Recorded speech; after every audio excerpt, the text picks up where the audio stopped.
ஓம் நமோ நாராயணாக. அப்பா இப்போ தான் 11th ஸ்டான்ஸாவுக்கே வந்திருக்கிறோம். யோசிச்சு பாருங்கள், 95 வரைக்கும் 10th தான் முடிச்சிருக்கோம். இன்னும் எவ்வளோ இருக்குது பாருங்கள். அவ்வளவும் பொக்கிஷம், இவ்வளவும் நான் படித்து உங்களுக்கு நான் சொல்லணும். அதுதான் நான் அதை கவலையே பட மாட்டேன். எனக்கு அவ்வளோ ஏன்னா இன்ட்ரெஸ்ட். அட்லீஸ்ட் ஒரு 100 பேர் 150 பேராவது இதை பார்த்து பயனடைஞ்சாங்கனாவே எனக்கு சந்தோஷமாக. எனக்கு 1000 பேர் வாங்கணும், 1000 சப்ஸ்கிரைப் வாங்கணும், அதெல்லாம் கிடையாது. ஏதோ இருக்கிறவங்களாவது பாருங்கள் நல்லபடியாக. இப்போது 11th ஸ்டான்ஸா. அஜ சர்வேஸ்வர சித்தஸ் சித்தி சர்வாதிரச்சுதக விருஷா கபீரமே ஆத்மா சர்வயோக வினிஸ்ருதக. நான் பாலகோபாலா பக்தி லதா பேசுகிறேன். அனைவரும் சப்ஸ்கிரைப் பண்ணுமாறு தாழ்மையுடன் வேண்டிக் கொள்கிறேன். நாம் கிருஷ்ணர் குட்டியனுடைய அருளை பெறுவதற்கு. நாம் இன்றைக்கு பார்க்க போகும் திருநாமம் அஜக. இதனுடைய பொருள் என்னன்னு பார்த்தா, தடைகளை தகர்ப்பவர். சொல்லும் முறை அஜாய நமக. இந்த அஜாய நமகத்தினுடைய கதையையும் நம் எம்பெருமானுடைய பீசியஸான பொருளையும் பற்றி பார்ப்போமா? வாருங்கள், கடைசி வரை கேளுங்கள். இது என்னன்னா, நம்ம கிருஷ்ணன் குட்டியோட கண்ணா. கோபிகள் அனைவரும் கண்ணனுடைய, நமக்கே தெரியும், ஆடி பாடி விளையாண்டு கொண்டு கூத்தாடி டான்ஸ் ஆடிக்கிட்டு இருப்பாங்களாம். அதனால் அவங்களுக்கு பெரியவர்கள் எல்லாம் அவர்களுக்கு உறுத்துச்சான். என்னென்னா, எப்போ பாரு இந்த கோபியர்கள் எல்லாம் கிருஷ்ணன் கூடயே இப்படி ஆடி பாடி ரசிக்கிறாங்களே அப்படின்னு. நீங்கள் கண்ணனை பார்க்கவே கூடாது, அவனுடன் பேசவும் பழகவும் கூடாது என்றார்களாம். அப்பெண்ணங்களாக கண்டித்து வச்சார்களாம் எல்லாம் நம்ம பேரண்ட்ஸ் எல்லாம்.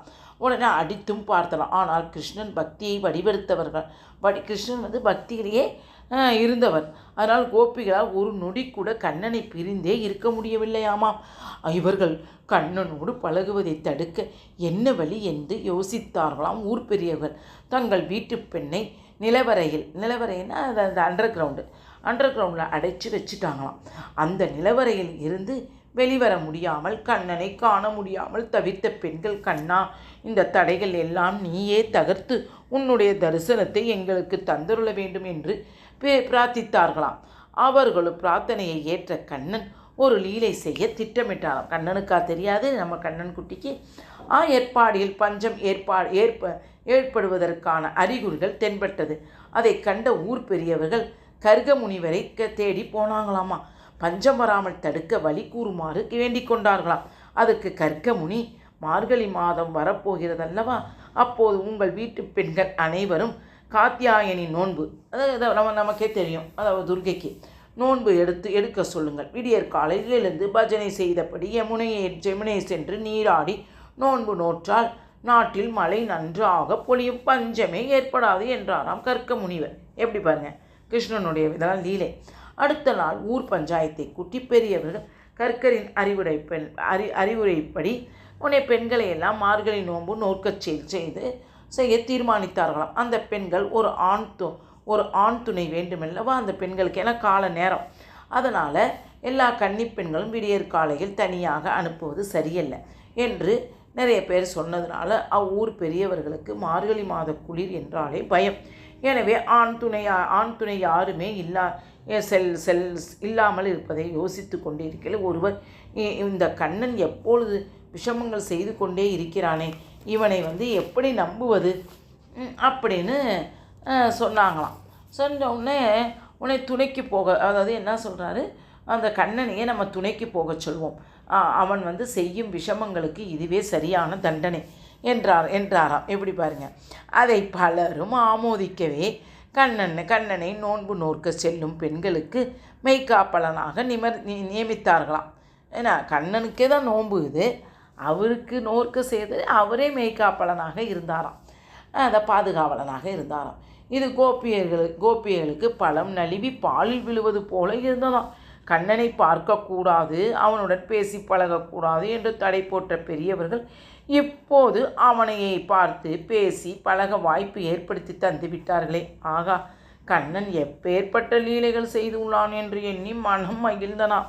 மார்கழி மாதம் முழுவதும் நோன்பு என்ற சாக்கில் கண்ணனோடு ஆடி பாடி மகிழ்ந்தார்களாம். அதை அப்படியே பின்பற்றியலாலாம் ஆண்டாள்.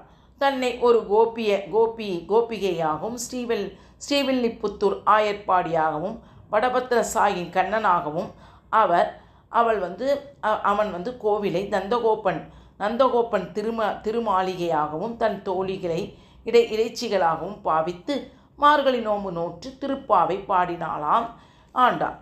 அதான் கோபத்தை எப்படி அவ்வளோ அழகாக எல்லாம் சொல்லியிருக்காங்க பாருங்கள். ஒவ்வொன்றும் நமக்கு இதெல்லாம் தெரிஞ்சிருக்குமா?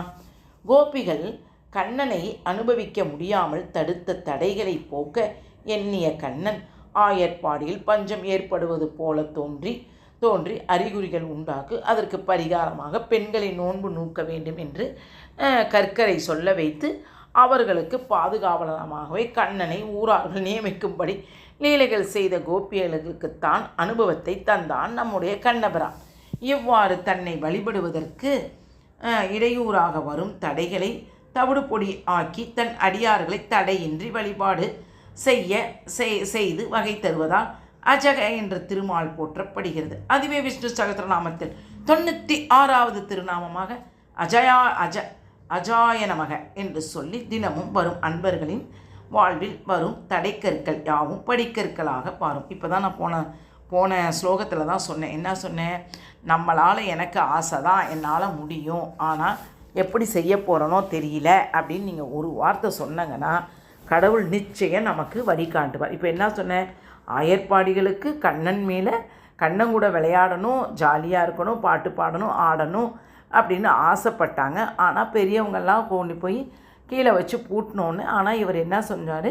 அதுக்கு ஏதோ மழை வராமல் உற்பத்தி பண்ணி அதுக்கு கற்க முனிவர்கிட்ட சொல்லி இவ்வளோ ஏற்பாடுகளை நம் கண்ணபிரான் செய்திருக்கிறார். இதுக்குத்தான் நான் போன அத்தியாயத்தில் சொன்னேன், போன இதில் ஸ்லோகத்தில் சொல்லியிருந்தேன்.